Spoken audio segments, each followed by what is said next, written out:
And I was one of the many people in the 1990s who helped negotiate the end of the Cold War, who said, do not expand NATO, because though NATO was originally a defensive alliance, once we started expanding it and there was no threat from Russia or the East, it became an offensive alliance, and it was used offensively. Before I now dive into it, let me just briefly mention that my Twitter account has been suspended. No big deal, I'm already building a community on Substack, a decentralized platform that no social media oligarch can shut down. So if you like my work, consider joining me there. The link's in the description. Ambassador Jack Matlock, what a pleasure having you. How are you? I'm fine. That's great to hear. You were kind enough to spend already time with me about a year ago. And who would have thought what all happened during that year? In a nutshell, what's your take on the situation right now? Well, I think that you mean the situation where I think that we are facing in the United States a major challenge to our constitutional order. And I think we're seeing this every day with sort of unprecedented challenge by the second Trump administration. I took the liberty to have a look at your different positions during your 35-year career, because that was one thing that I neglected in our last interview. So, and doing this research, I was really amazed. So I have a little list in front of me. I'm gonna go through it, and please feel free to correct me if I'm wrong. Okay? So you were already serving under Dwight Eisenhower. You were in the Foreign Service. That was somewhere in the 1956 to 1961. Then you were serving under John F. Kennedy as vice consul at the embassy, at the U.S. Embassy in Moscow. Under Lyndon B. Johnson, you were in various posts in Africa. Under Richard Nixon, you were the director of Soviet affairs in the State Department. Under General Ford, Deputy Chief of Mission in the U.S. Embassy in Moscow. Under Jimmy Carter, Ambassador in the then Czechoslovakia. Under Ronald Reagan and George Bush Sr., Ambassador to the Soviet Union. So basically, if I see this right, you were the last American ambassador to the Soviet Union. Is that correct? Well, not quite. I was next to last because, but anyway, almost the last. Almost the last. Now, you were just talking about Trump already. So I was specifically interested to see what's your take on this so-called peace deal that Trump tries to organize, and under one specific context, also in regards to one specific context, and that's the Minsk agreements. We know that both French President François Hollande and German Chancellor Angela Merkel said the Minsk agreement basically were a trick. They were a trick to give Ukraine time to rearm. Now, if we keep this in the back of our mind, why should Putin now trust anything that comes from any politician of the West? Well, first of all, I do think it is a positive move that President Trump has reestablished communication with the Russian President Putin. I think it was a big mistake to terminate communications. One of the things we did to end the Cold War was to maintain communications no matter what the other side did. And I don't think you can solve problems by simply walking away and refusing to talk. So the reestablishment of communications, I think, is a good move. Maybe the only good move that President Trump has made. Now, I think he genuinely would like to see a ceasefire. And I think they're working on this now. Although there are various reports that come out, basically, I think those of us outside the government don't know precisely what is going on. But I can imagine why President Putin would not automatically agree to an immediate ceasefire without exploring what these conditions are. Because, as you mentioned, there were the two Minsk agreements, which required Ukraine to establish a federal system, and in the attempt to the attacks on the Donbass, where there had been a rebellion, but in fact they continued to arm Ukraine and did not enforce the Minsk agreement. So what we hear now, that, well, you've got to stop Putin because if he, quote, wins in Ukraine, he's going to go after the countries in Eastern Europe and so on. It seems to me there's no basis for that. And that's really just scaremongering. In fact, the agreements were broken by France and Germany by continuing to arm Ukraine during this period. Also, the United States, although it was not party to the Minsk agreements, also sent arms. So I think this is a problem that President Putin is going to want to know what the guarantee is, if there's a ceasefire now, that this won't simply mean a further buildup of the Ukrainians to continue the war.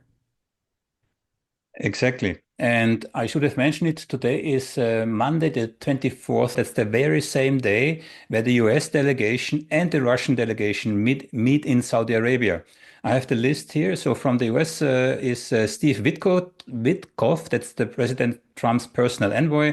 We have Andrew Peake, a senior director at the White House National Security Council, and Michael Anton, the director of the public planning staff at the state. And from the Russians, if I'm informed correctly, is Grigory Karasin. It's the leader of the Russian upper house, and Sergei Beseda, an advisor to the director of the Russian Federation Security Service. So it's not a meeting on the very top.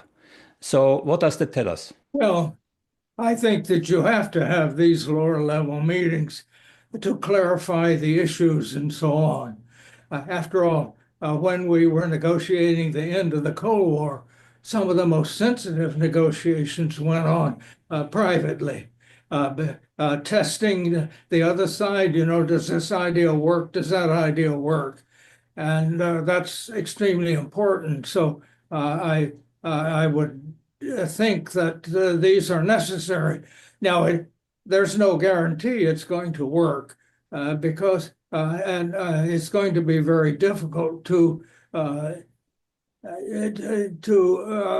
would say, satisfy both sides, particularly since there are contradictions in what both sides want.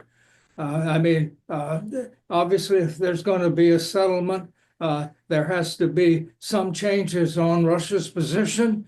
They're not going to be able to get all those 4 oblasts that they've declared as part of Russia. On the other hand, I don't think Ukraine is going to be able to regain any territory that is now occupied by Russia. So both sides have to begin to adjust their maximum. And the only way to find out if that's possible is through quiet diplomacy, not through shouting at each other in the media. What do you say about the trip from Boris Johnson? I think it was just 2 or so months into the war. I think it was at the meeting after the meeting in Istanbul, where Ukraine and Russia already signed a peace agreement, and then Boris Johnson, probably instigated by the Biden administration, went to Ukraine and said, "No, you're not going to stop fighting." So this war could have ended already quite a while ago, and many hundreds of thousands of dead on both sides could have been avoided. So how do you view this trip from Boris Johnson at the time? I think that was very irresponsible. It was just one of the irresponsible things that Boris Johnson did, in my opinion. Do you think that was really a British initiative? Yeah, of course. Well, I don't know whether it was a British initiative or not. Obviously, they did it with the knowledge of the United States and probably encouragement, but it was quite possibly a British initiative. They have in many ways been more, I would say, anti-Russian than even Washington. Hmm. What do you say about the role of Saudi Arabia? Because Saudi Arabia is now the center point of the negotiations in regards to Ukraine. But a couple of weeks back, it was also the center point in regards to the negotiation in regards to Gaza. Well, I think that Saudi Arabia provides, you might say, a venue which has been more or less neutral in this thing, so that I think that that's maybe not surprising that that's the place where the conversations take place. Well, under Biden, the Saudi regime was, I'm not entirely sure how he called it, but it was almost a pariah state, at least for a time before Biden actually went to Saudi Arabia. But especially after the Khashoggi murder in Turkey, in Istanbul, there was a time where the relations between Saudi Arabia and the US were quite strained. Yes, oh yes, he condemned them, and then he began working with them. So that's just one of the contradictions of the Biden administration. Yeah. And you mentioned it already. There will be. So Trump actually suggested that dividing up lands is part of the ongoing negotiation, indicating that probably Ukraine will be smaller at the end of those negotiations or at the end of this war than it was before. Yes, well, I think that's true. I think we have to remember that these are not long-time traditional borders of Ukraine.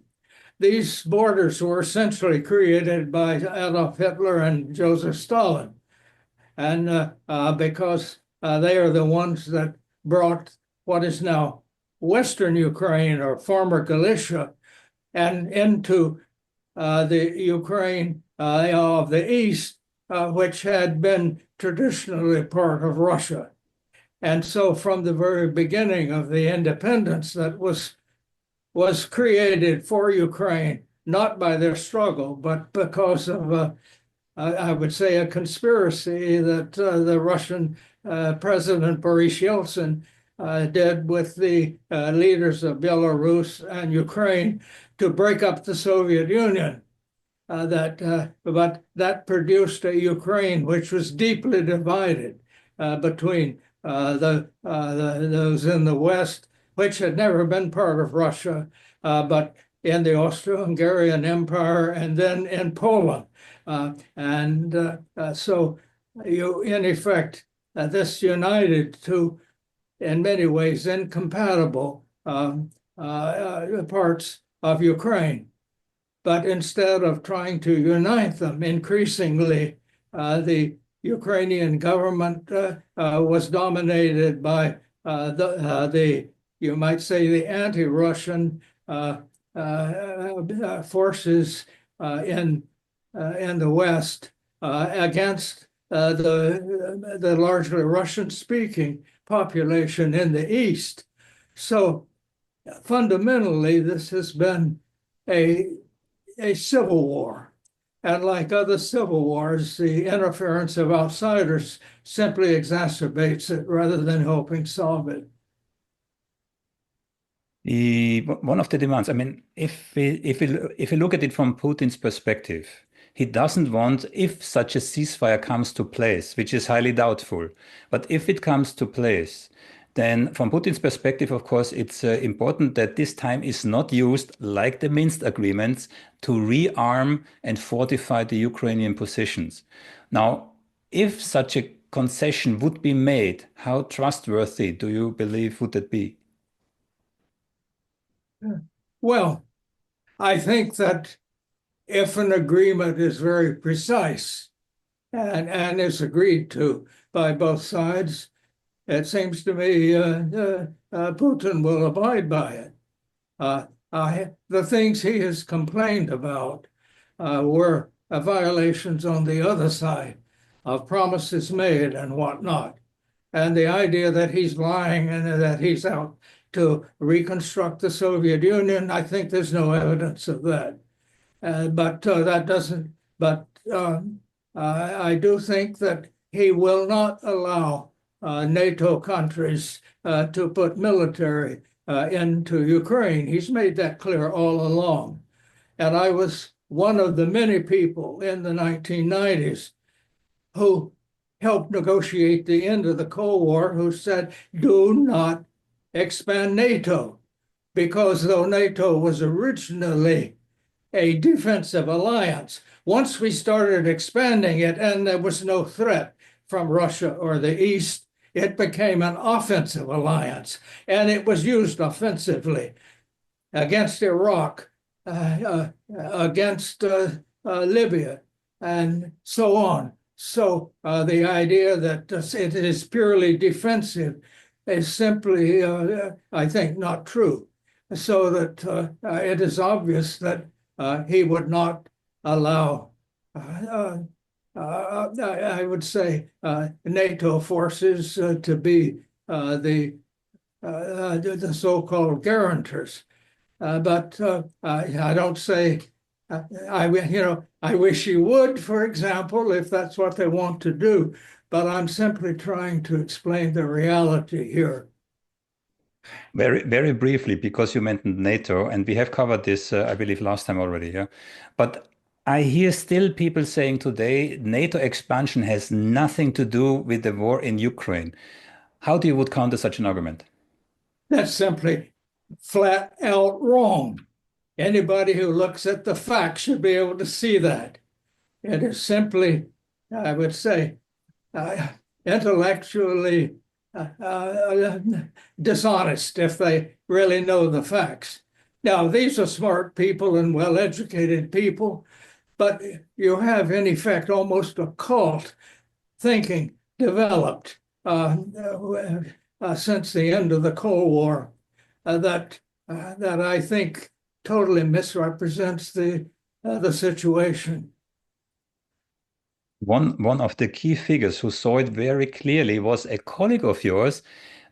He was the CIA director, Bill Burns, under the Biden administration. He was also an ambassador to Moscow. I have to confess, I don't know if he still is CIA director now under the Trump administration. I do not know. Yeah. But I have his autobiography behind me, and he said that that Ukraine, not only for Putin, but for his complete inner circle, is, and I quote, the reddest of red lines. So it was quite clear for top diplomats like Bill Burns that, and since you already criticized this move to various administrations, that Ukraine could lead to a war, to a civil war, and potentially a larger war in Europe. Well, yes, although I think it was very clear. And about the time that then Ambassador Burns was sending that report, Vladimir Putin made a speech in Munich, I think it was 2007, where he explicitly criticized the moves that the United States had made. And I think that the things he criticized, every one of them were things that there was no need for us to do, because the United States had begun in the second Bush administration to walk away from the arms control agreements we used to end the Cold War and to expand NATO further and further. And by the way, I think that Putin did not oppose directly the expansion into the three Baltic states. I attended a lecture he gave at Columbia University in New York when that was being considered. And I asked him directly, what do you think about the inclusion of the Baltic states in NATO? And he said, well, I don't think that's necessary, but if they feel it, in effect, it's all right. But then he added, the problem is not the NATO guarantee. It is the possibility of foreign bases. And so we not only began to expand NATO, we began to put American bases in the new NATO members, including missiles supposedly that were anti-ballistic missiles, but also could be used offensively. So I think it was these bases going into the new NATO members that was particularly, I would say, threatening as far as President Putin was concerned. One item I would like to explore, this 1-inch statement. Yeah, so Gorbachev was promised by Genscher, I believe, that if Gorbachev gives up East Berlin, for which Russia suffered almost 20 million dead, if they give up East Berlin, which Gorbachev did, then NATO would not encroach an inch into Soviet influence sphere. Now, there are conflicting reports because I spoke to people who bluntly refuse that this guarantee has ever been given, despite the fact that you look into the security archive from the Washington University, all documents are there. So what do you say to those who say this guarantee was never given to Gorbachev? Well, it was not written in a treaty, but it was given orally, and not just by the American Secretary of State, but also by the West German Foreign Minister, Genscher, and I think I understand also by the British Prime Minister at that time. So these were oral assurances, but they were very clear. I mean, I heard Secretary of State Baker not only tell it to Soviet leaders, but also briefing his own delegation as to what he had said privately to Gorbachev. And the argument was, assuming there is no expansion of NATO jurisdiction, not 1 inch, wouldn't it be better to have a Germany ensconced in NATO in the future? And the implicit was to keep Germany from being a threat again. This basically was the argument. And Gorbachev answered, well, of course, any expansion of NATO would not be acceptable, but he understood the argument that he made. And he also added that although it had been Soviet policy to try to exclude American military influence in Europe, he understood that our military presence in Europe could be a stabilizing factor. And he added, maybe you don't need 300,000 troops, but we are no longer trying to exclude you from Europe. So these were the conversations that went on before the signing of the agreements to unify Germany. But I would also say those agreements did have one interesting aspect. They precluded the stationing of any foreign military forces or nuclear weapons in the territory of the German Democratic Republic. So that, in effect, they did, in effect, forbid any foreign bases in that part of Germany, the East Germany that became part of Germany. And therefore, when we expand NATO even further and begin to put bases there, that I think was the flashpoint. So it wasn't just NATO expansion as such, but the presence of American military bases. I think you make a key point here, because by implication, a NATO military bases means NATO nuclear missiles in those bases, and those missiles, they get closer and closer to Moscow. Well, it it could mean that, well, yes, but we had, of course, at that time another agreement that we both destroyed our intermediate range missiles, but we walked out of that agreement later, actually, during the first Trump administration. So that this was going on while, in effect, the United States was walking out of most of the arms control agreements that permitted us to end the Cold War. Yeah. If we now briefly come back to the current situation and the ceasefire.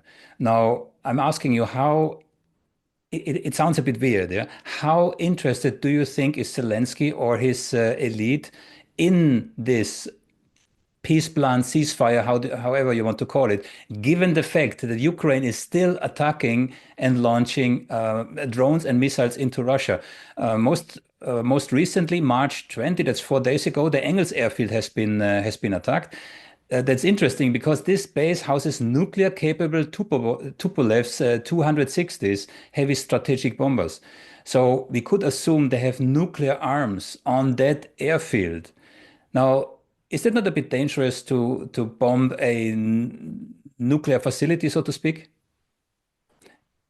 Well, of course, the war is dangerous, and but I would say that it seems to me most likely, and I'm guessing that Zelensky is really afraid that if he makes a deal, he'll be assassinated by the neo-Nazis there. They're a violent bunch, and I think that that's one of the reasons he has backed away from agreements that those forces in Ukraine. They started the violence back in 2014, and though they're only represent a small part of the people, they are violent, and they seem to be determined to keep the war going. If we briefly, I mean, I know I flip-flop a little bit, yeah, but if we briefly come to Kiev in 2014 on the Maidan, I would like to get your vision. So I interviewed Professor Ivan Kachanovsky, who wrote his PhD on what actually happened on that specific day. And I have interviewed, I don't know, I have now more than 100 interviews with quite some subject matter experts, and every single one of them agreed with me this was a US instigated coup. Why? One of many indicators here is we had, of course, Victoria Nuland and John McCain on site. They were on the Maidan, yeah, comparable to the January 6th insurrection at the Capitol in Washington.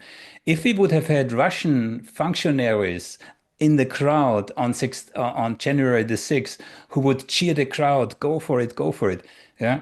So if you compare this to Maidan in 2014, and then of course we have the tapped phone call from Victoria Nuland, where she basically discusses with the American ambassador who will be the next government in Kiev. So would it be fair to say this was in 2014 on the Maidan, this was a US instigated coup? Well, it's clear that the United States representatives were trying to influence the next Ukrainian government. They were backing a particular candidate. Now, I don't have any evidence that they were behind the violence. So, I mean, that was happening. And it happened, the first violence, of course, started in the West with the violent takeover of you might say, the governor's office, the provincial governor. Unfortunately, one of the failures of Ukrainian democracy, and it is not a democracy today, despite what people are saying, was that it was not a federal system.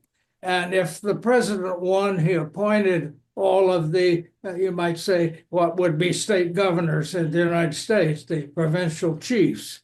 And the first violence was directed against them by these neo-Nazi forces in the West. They began to take over the governor offices. And then, of course, there was a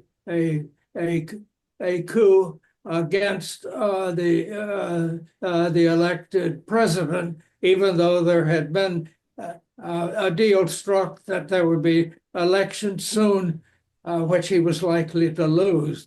But then the violence actually started on Maidan Square, and from these neo-Nazi forces that we've been talking about. I think those who have looked at it have pretty well established that. Now, at the time, those forces claimed that it was the Ukrainian security forces that started it. But the evidence which Kachanovsky has researched, and that is the same that others also have pointed out, is that this violence started then. Now, I have no evidence that the United States was behind that, but they were certainly behind trying to take Ukraine out of from Russian influence. And I can see why President Putin might suspect that the U.S. was also involved in that. But I certainly don't know that the violence was directly caused by the United States. But certainly we were encouraging. We were in effect sponsoring who should be the next president of Ukraine. And it seems to me that's something that the United States would not have allowed a foreign country to do in, say, Canada or Mexico or even in the Caribbean. So it was inevitable that Russia was going to react to that. You say it exactly right. America would not allow it, and we have a nice example. I know it's not a perfect fit, but if we look at the Cuban crisis from 1962, I mean, the Russians tried to, actually, they already had the nuclear-armed tops of the rockets. They were already in Cuba, and would have the US attacked, it would have been a drama.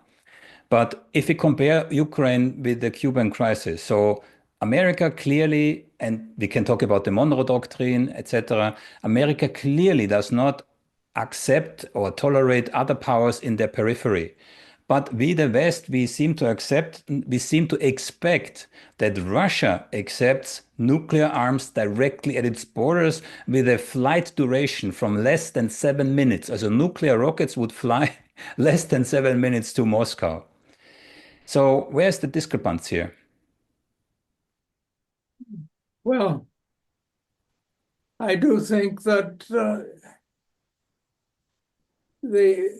obviously I'm drawing that analogy and to the degree that we, even though by strict standards of international law, Cuba had the right to ask for weapons on its soil because the United States had sponsored an unsuccessful invasion. But certainly any American government, and I think any other government, would have found that unacceptable, a threat that they couldn't tolerate. But the thing is that at that time we had stationed intermediate range weapons in Turkey and Italy. So in effect, President Kennedy made a quiet deal with Khrushchev, then Soviet leader. By the way, I call them the Soviet leader, not the Russian leader, because there is a vast difference between the Soviet Union and today's Russia. And we have to bear that in mind. But in effect, he did avoid attacking those missiles. And we learned later that if we had attacked them, the officers in charge could have launched the missiles if they had been under attack. So it is very good that we didn't. But at the same time, the deal was that he would remove those missiles from Cuba, and we would remove the nuclear missiles we had in Turkey. But he could not say publicly that second part. So Kennedy made it look as if Khrushchev had backed down, where actually there had been a mutual backing down. If we come now into the present again, and I think it was now 2 weeks ago that we had this televised drama from the White House where Zelensky, I don't know how I shall describe it, had a less than friendly conversation with Trump and J.D. Vance. When you saw that, what did you think? Well, first of all, I think that it started out as, you might say, a very civil discussion that came at the end of, I think, more than 20 minutes of discussion. And I might say, first of all, that I don't approve of that sort of, you might say, confrontation in public. So I'm not approving it. But I think what happened was that Zelensky had offered to come to the White House and sign an agreement for the sale of the various resources. And I think that President Trump wanted that filmed in order to convince people in his own party that he was doing the right thing to end the war in Ukraine. Instead, it became sort of a debate. And then when Zelensky kept saying, well, you can't really negotiate with Putin, this reminded President Trump of this Russiagate charges that were made in his first administration, which made it virtually impossible for him to deal with Russia because he was being charged with they had something on him and so on. And I think that was very traumatic. So he reacted very, negatively to that. I would also say that, Zelensky had been told that this was going to be televised and he should wear a coat and tie normally for it, and he shows up, and without what would be normal dress for somebody who's willing to negotiate. Instead, it's a dress for somebody who wants to fight. And I think those, you might say, those intangible things, but they are things that involve emotions. And when you react to your emotions, you tend to overreact. So now I would also say that, it was announced the next day by the National Security Advisor that anytime that Zelensky wants to come back and talk about peace, he's welcome. And so the reaction was his reluctance really to negotiate a peace. Of course, since then, Zelensky has sent messages that he is willing to negotiate, and this is what the current negotiations are trying to test. What do you make on this U-turn of the Trump administration? Because right after this meeting, I believe it was right after the meeting, things like intelligence sharing between America and Russia and some other agreements were canceled, and then a week or 2 or 10 days after they were reinstated. So what do you make of this flip-flop?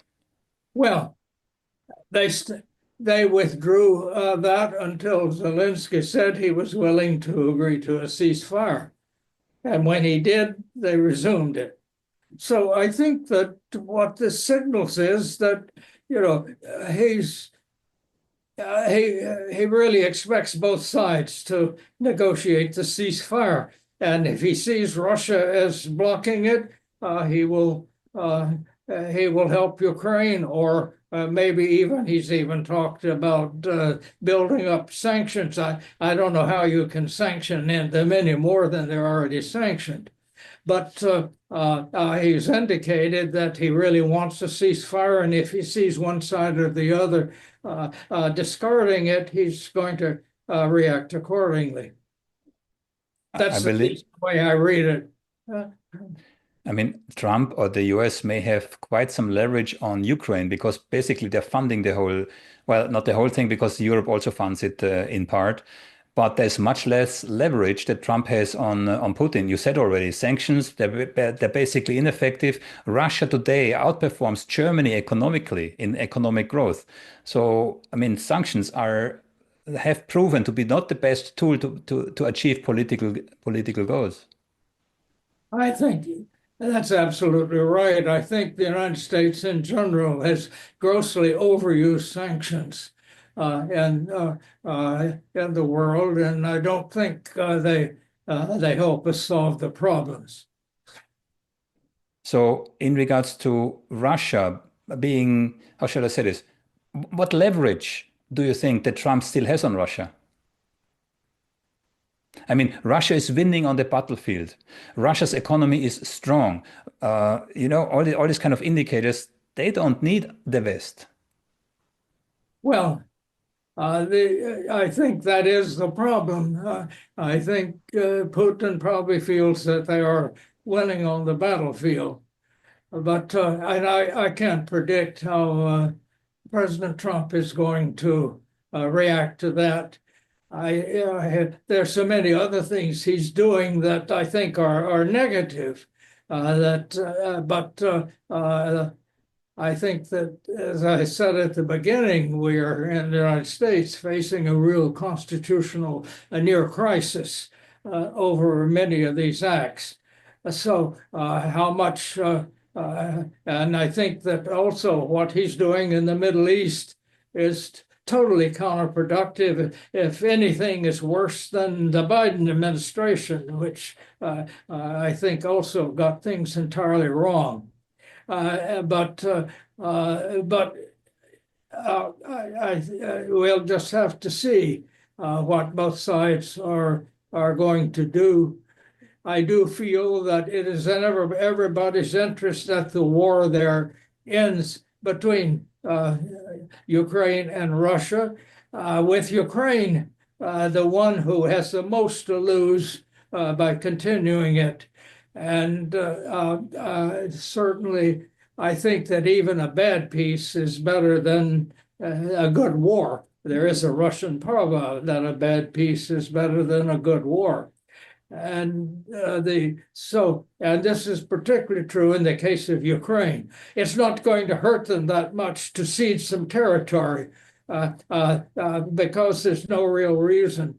If the Ukrainians want a purely linguistic Ukraine and not one that includes or gives rights to the Russian speakers, then they really are better off without the Russian-speaking territories that Russia is occupying.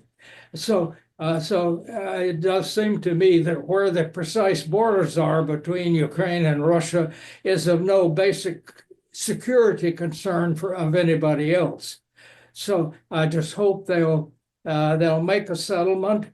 And I do think that the most beneficial people from a settlement, whatever it is, if it ends a war, is Ukraine. And if the West Europeans want to continue trying to support the continuation of a war to reach an unachievable objective, then I have to question their sanity. That would have been my next point, Europe.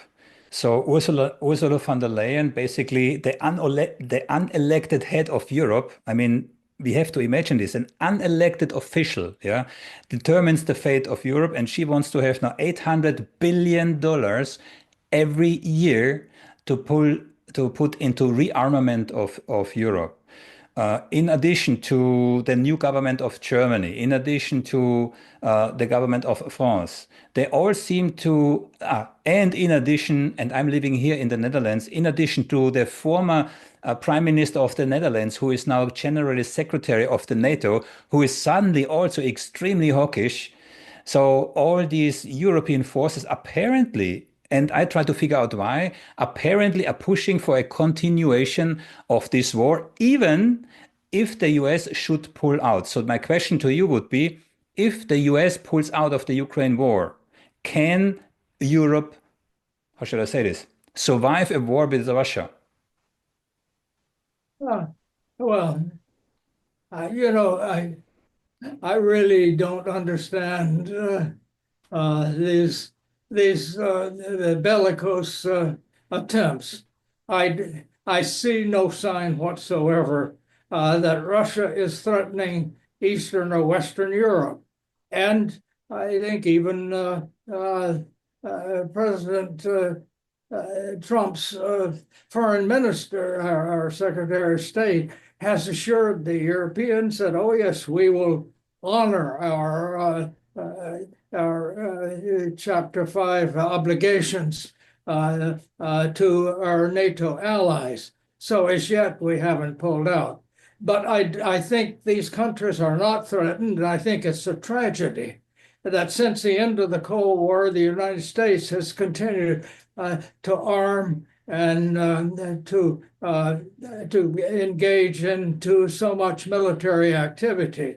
I think that was unnecessary, and it seems to me it will not be in the benefit of the Europeans to spend more money on arms. I don't think Russia is threatening them. And if they don't threaten Russia by trying to arm Ukraine or Belarus for that matter. These are and so again, if they do it, they'll do it. But frankly, I think when they see the impact on the public, it's going to be hard for them too. Now, as far as Trump is concerned, I think what he is saying is that why should we Americans pay for your security if you're not willing to do it yourself? And the idea that the Biden administration had and some previous administrations that NATO is an asset, I think gets it backwards. Anytime one country guarantees the security of another, it's taking on a liability. It is not making them stronger. And in that sense, I think that Trump interprets it a different way, but he understands that it is costing the United States to guarantee Europe's security. And if they don't feel secure, they should do it for themselves. After all, they have vastly bigger economies than Russia, which has less than half the population of the former Soviet Union.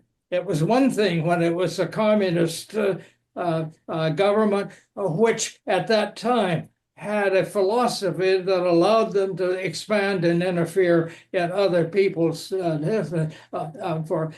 when that ideology changed and Gorbachev agreed to a common European home, a Europe whole and free, as we called it. And then when the Soviet Union broke up, it was no longer even a potential threat to either Eastern or Western Europe. So that's what made the continual expansion of NATO a potentially offensive thing. If the West Europeans don't see it that way, I think they are simply not understanding the true interests of their own people.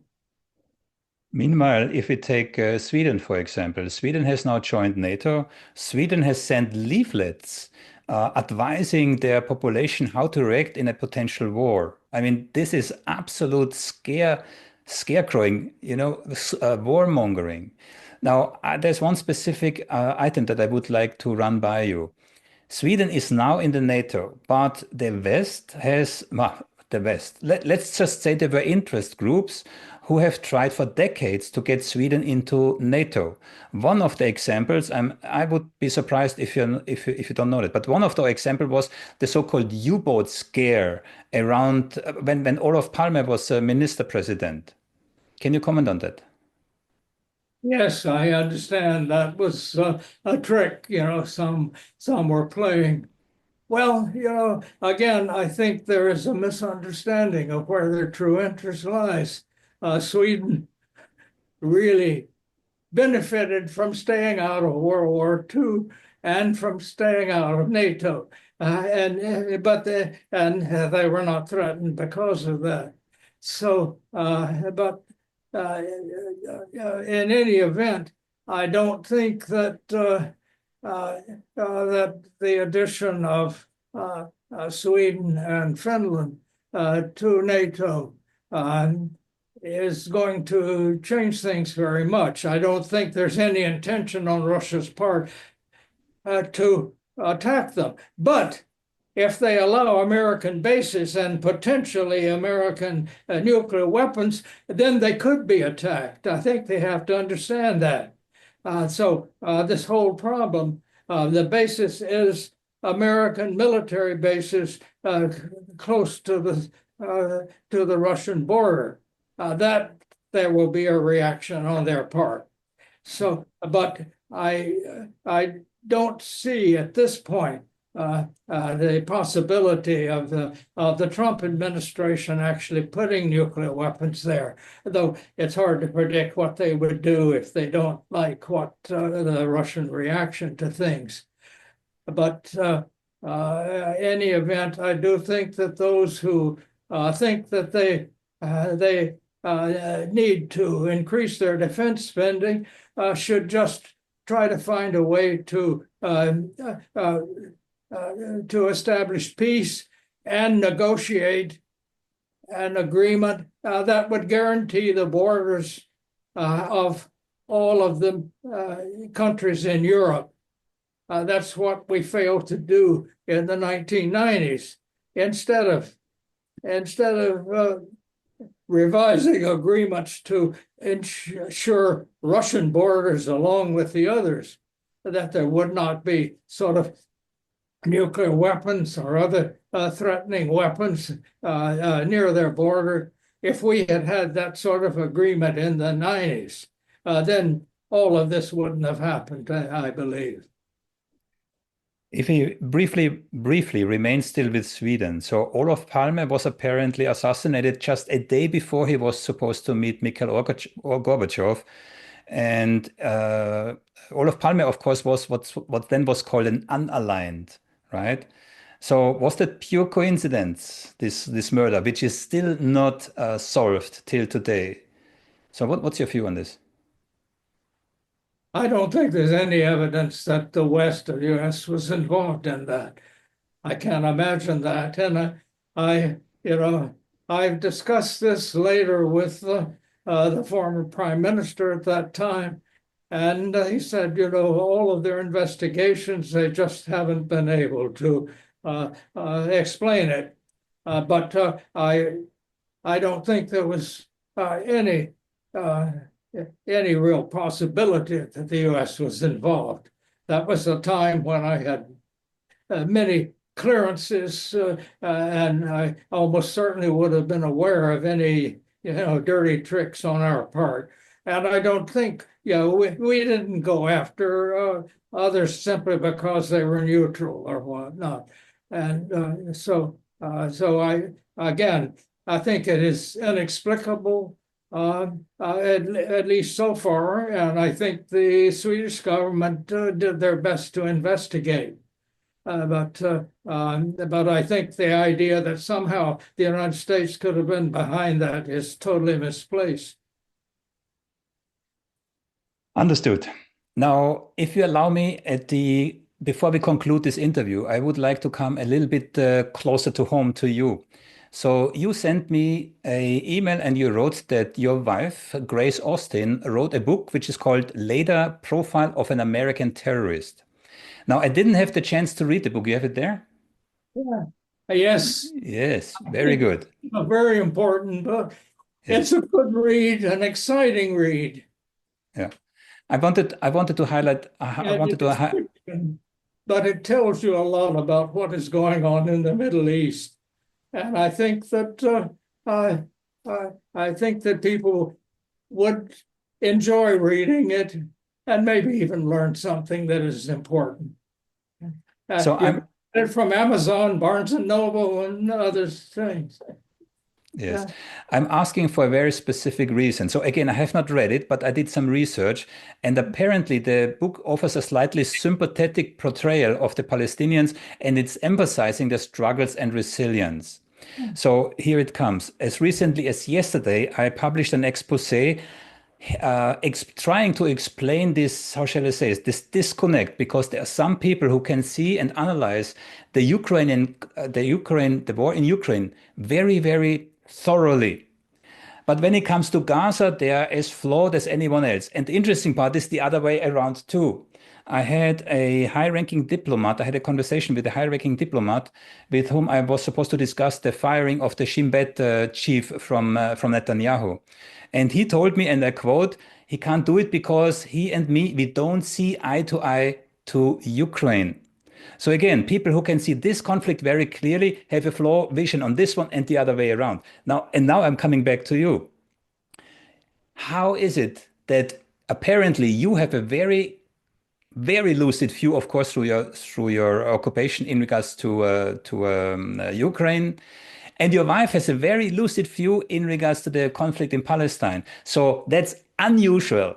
So your pair, yeah, is highly unusual. So how come? How did you manage to do that? Well, we both agree regarding both of those problems. We both have visited Gaza in the past. We have visited the West Bank. We have witnessed a lot of the things that are going on there. And we know that the occupation of the West Bank is illegal. And when people talk about the Russian invasion of Ukraine being a violation of international law, but then do not say that every time they mention the West Bank, illegally occupied by Israel, or don't recognize meets all of the requirements of genocide, as what is going on in Gaza. I think that they simply are refusing to recognize the reality in both of those places. These are different things, and the violence is terrible in both cases. But in one case, it was provoked. The other, I think, it was a terrible overreaction. And I think what you do see is genocide and going on. And those who don't protest that either simply don't understand or are denying something which is just as bad as Holocaust denial. Those today that are denying that, I think, are guilty of Holocaust, the same as Holocaust denial. Ambassador, I have one last question, if I may. And again, coming back to you as a person, I think it's fair to say you are a shaper, and this is not a compliment in that sense. I don't say it to be friendly, but I do believe you're a shaper of history. You have been, no, I think it's even better. You are a active participant in the making of history. And in that context, I would like to ask you as just a person, who were the most impressive persons that you have met throughout your career?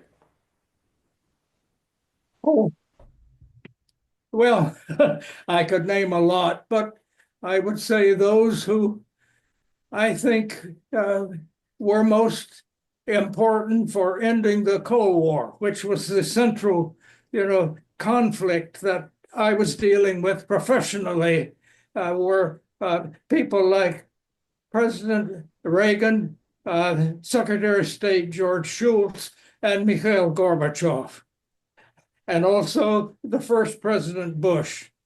I think that the world was lucky that we had those people in charge at that time, because for different reasons, others would probably could not have brought the Cold War down, the Cold War to an end.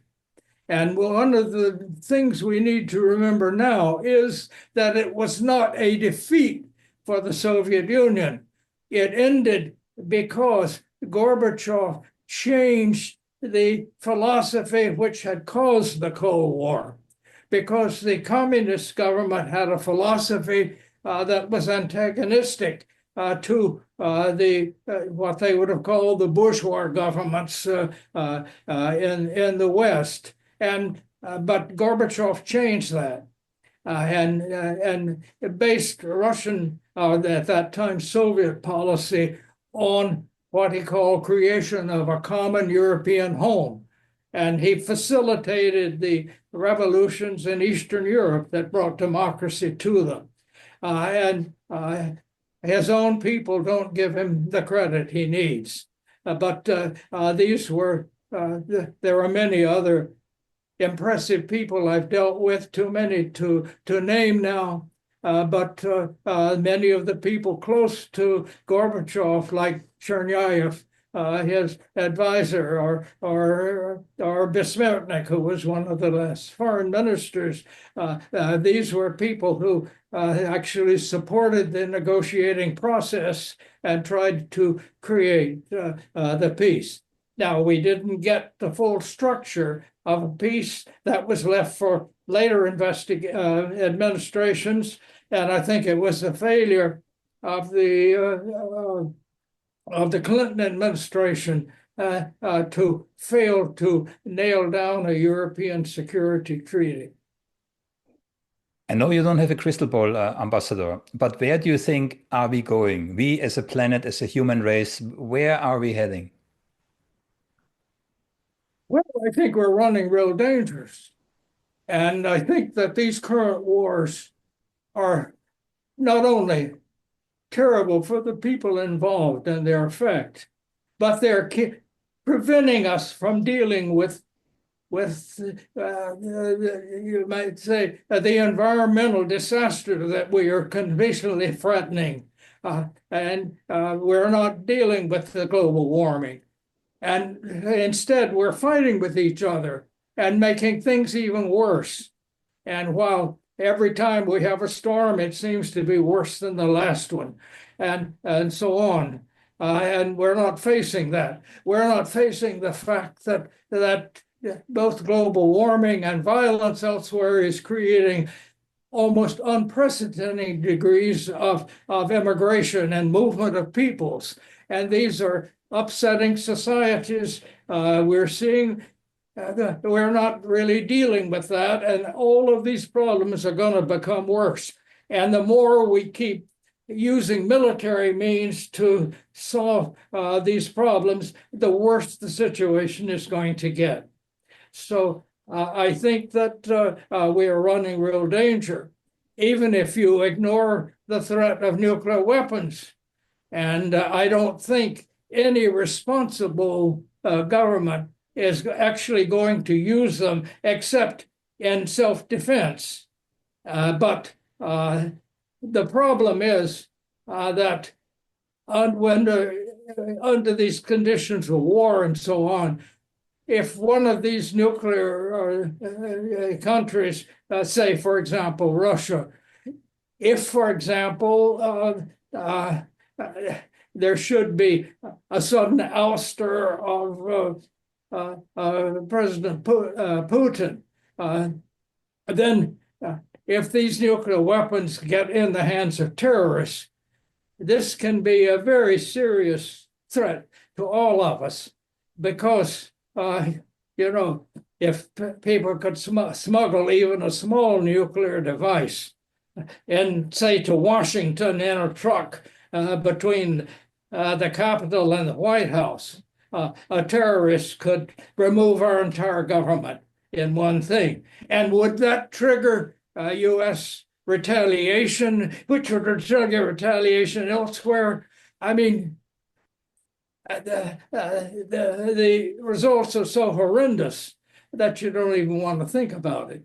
So it does seem to me that by not focusing on these longer term things, by letting these, what are in effect, petty disputes over where the border should be between Ukraine and Russia, something that has never been of security interest to the United States or Western Europe in the past, letting these be the cause for fueling war, I think is very short-sighted. What is the incentive? I think that we do have in the United States a built-in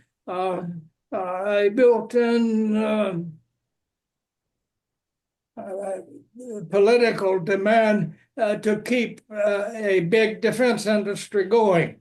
And for a defense industry to justify it, you've got to have enemies. And so you picture countries like China and Russia as enemies in order to justify more and more things. I don't think that's a conscious thing. People don't sit down and say, oh, but by playing on people's fears and often misrepresenting the threats, you justify more military spending, just as is being done now in Western Europe. I think if we're going to save the planet and humanity, we've got to come off that and start concentrating on where the real long-term threats are. Ambassador Jack Matlock, it was my pleasure talking to you. I really appreciate your time. I wish you many more years to come. And I will read the book. I have it already ordered. I will read the book. Thank you very much. Glad to be with you. Thank you. One last thing in case you missed it, and it matters more than you might think. Critical voices like the ones on this channel, they are not just being ignored, they are being targeted, silenced, shadow banned, deplatformed. Not in theory, not in some distant or valiant future, right now. You might not realize, but that is the point. I've got the numbers, the patterns and your messages that you're seeing on your screen right now to prove it. And if that's not enough proof for you, Twitter, now X, has suspended my account. No bots, no spam, no TOS violation. Just the wrong kind of questions aimed at the wrong kind of power. But here's the good news. They can't shut us all down if we decentralize. That's why I'm building a community on Substack.